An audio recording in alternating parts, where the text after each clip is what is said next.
When Harry Met Sally. You go. What are you doing, Zach? Me? It's early in the morning. When Harry Met Sally, the perfect real estate transaction, what it looks like, how you can have one for you. Stay tuned. We'll talk about it now.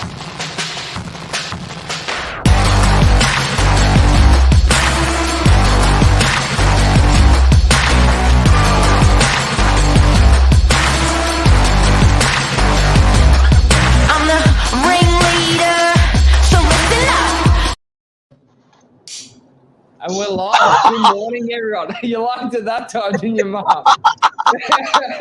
So professional. So professional. So today we're chatting about when Harry met Sally, what a great real estate relationship and transaction kind of looks like, and running over some of the highlights of the year of some great clients we've met so far, because we're already nearly at the tail end of October.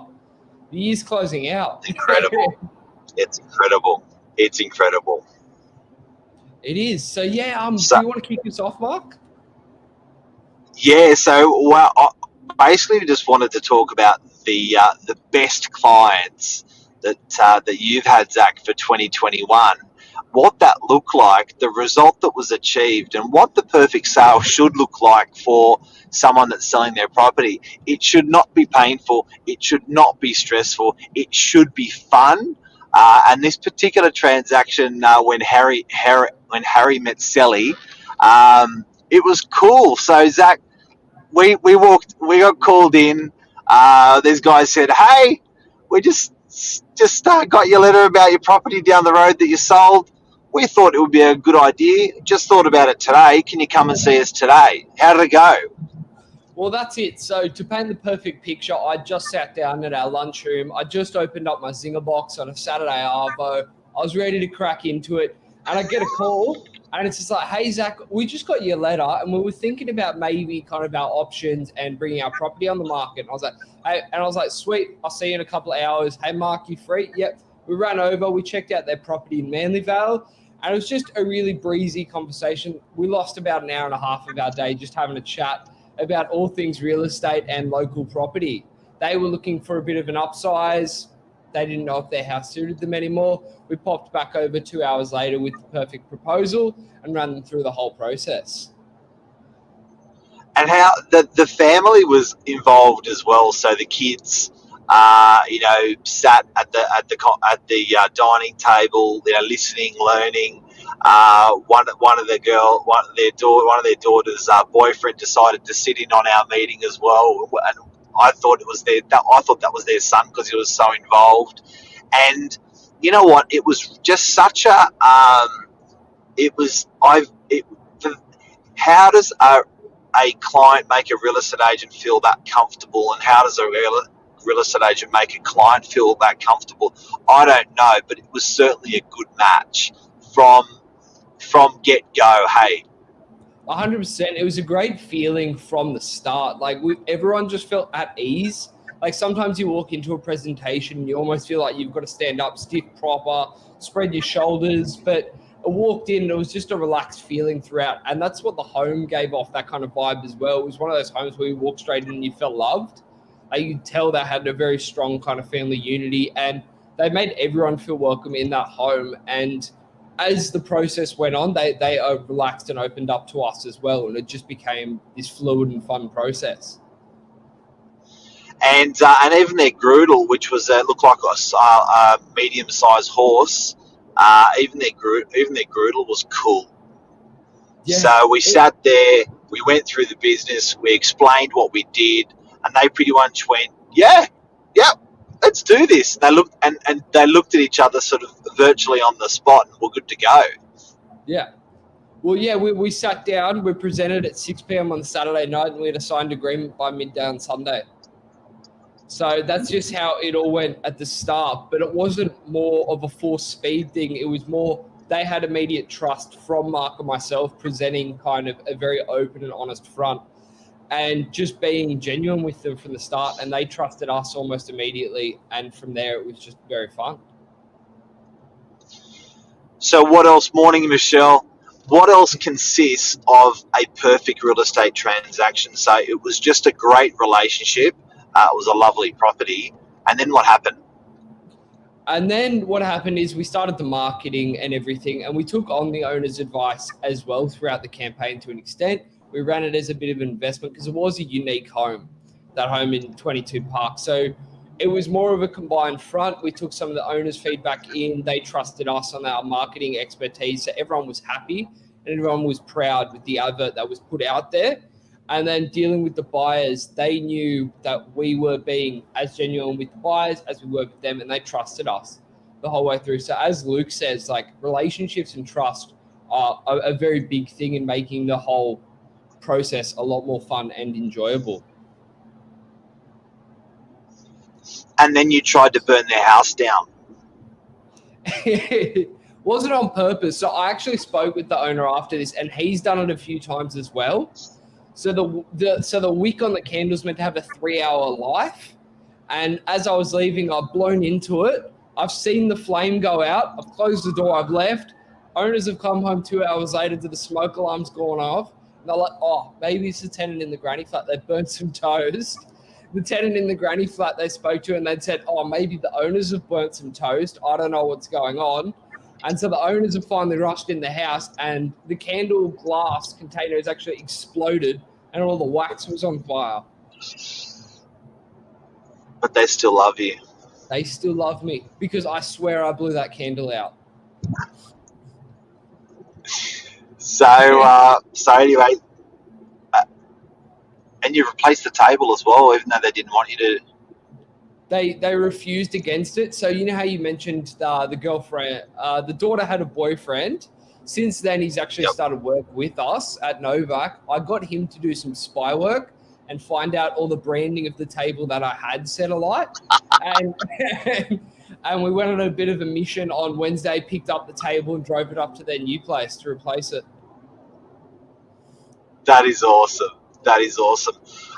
Now, before we finish off, Zach, like, they had a lot of fun.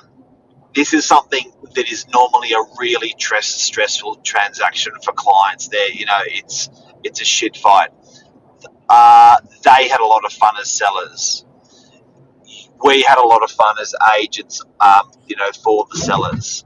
The buyer is over the moon. The property is now transacted. They've sold for a massive price for the local area, an absolutely huge price. What are the markers? How can someone create that when they're selling? How can they create that relationship? How can they create that successful result? How can they, how can they make a sometimes stressful experience a fun experience? I think it's all a combination of a couple of things. I think when it comes to achieving a successful result and making the process a bit easier and having the owners trust you a bit more, because when they trust you, they give you almost a little bit of leeway to do more creative stuff and have a bit of fun yourself. And that all comes down to your knowledge of the local market and how comfortable they are with representing their property in that local market. Because we just come off the back of quite a big sale for the area. I'm pretty sure it's the most expensive house per square metre for Manly Vale. So they already had trust in us for knowing that local market. We ran the process there and they saw that it did achieve quite a big and successful outcome. So they trusted us from the start. If you maybe walking into a presentation, you don't have that immediate click, it's best just to almost relax yourself. It's almost a fine line between too relaxed and too formal. So I feel like there's that nice medium in between where, I don't know, sometimes as myself, I do call myself an Aussie. I get a bit too relaxed with the words I use and the way I portray myself. But I feel like if you have a bit of fun with it and you open yourself up at the start, the owners in time will open up and have a bit of fun with you. And it gets the whole process really smoothly, especially if they've already got that trust in you because they know, hey, he's just trying to make this a bit easier for us.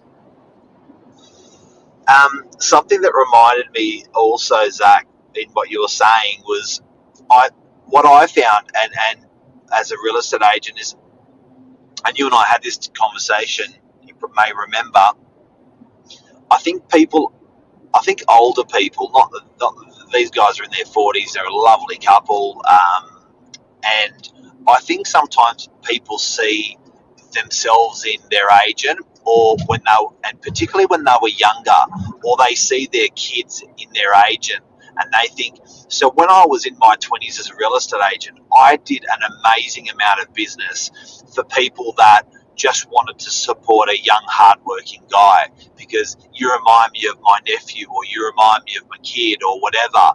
And I found that these guys also invested their trust in you, because they infectiously, liked you and wanted you to get the business, and naturally got along with you as well. But for your biggest asset that you've actually got, it's an enormous amount of trust that these guys have. But it's an interesting insight, I reckon, because you see young real estate agents do very, very, very well, and you're like, they don't even have 20 years experience. They don't need it, because they've got hustle, hard work, and then they've got their clients' trust.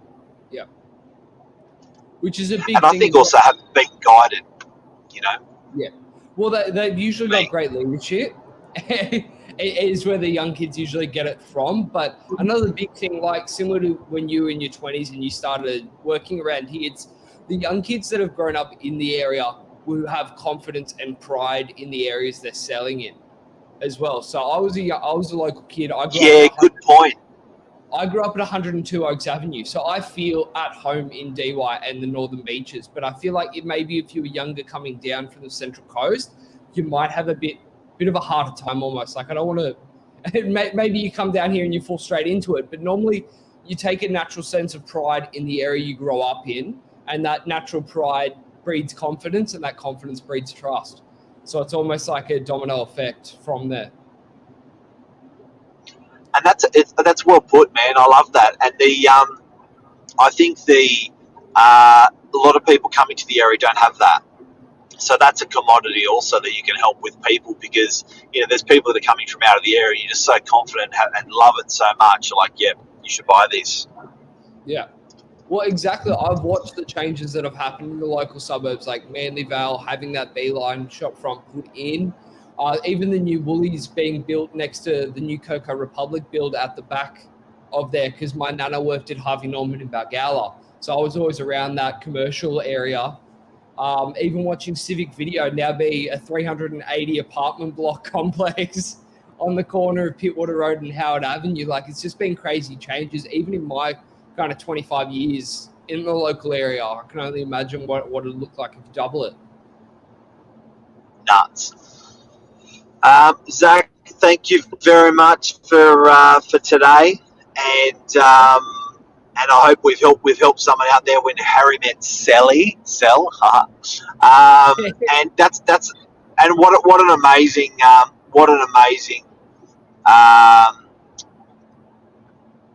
deal or engagement of clients and transaction you had with these guys. It was a pleasure to be part of. Yeah, it was a great experience from the call received up until going to their place with exchange contracts. It was just a great experience from start to end. Congrats, everyone, and everyone have a great day today. Thank you, Zach. Beautiful. Thank you, everyone. Enjoy your day.